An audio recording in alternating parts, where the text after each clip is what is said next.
Distinguishing domestication. When I think of domestication or the word domestication, I think of like housebreaking a cat or, domesticated animal.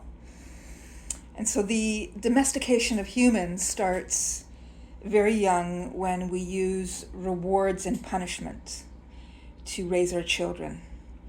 Now, I tried to be very aware of this when I was raising my daughter, and so instead of saying good girl or bad girl, I would emphasize on what was being done to prevent the whole, or to try to prevent the idea of adapting to a world where you're rewarded or punished. And it happens in school, and unfortunately, the schooling system really domesticates us into believing in an authority and just regurgitating facts instead of teaching children to be or to encourage the natural curiosity or honing in on what that child loves to do or is good at. And encouraging that instead of learning to be domesticated. And it happens in relationships. It's one of the things that it's a pet peeve of mine to see relationships where people have become each other's parents in a sense, where permission has to be asked.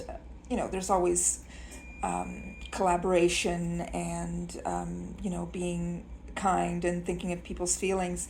At the same time, I often find that the idea of domestication is really blatant in couple relationships. So that's another place that domestication can show up in work. And it all emphasizes the idea that we are not enough, or that we have to follow a particular way of doing things, when all of us are unique human beings with a connection to the divine that has something to offer this world. And often our upbringing and our schooling kind of beats that out of us. That natural connection to our divinity is domesticated out of us. And so many people live a life where it's unfulfilling, and they haven't truly discovered who they are and what their gifts are because of that domestication. And often it leads to a personality that is often people-pleasing and inauthentic, and which can also lead to depression and unfulfillment. So it's a great thing to look at how you were domesticated and how that's still playing out in your life, and how can you have overcome that. And it's a great place to start to break free.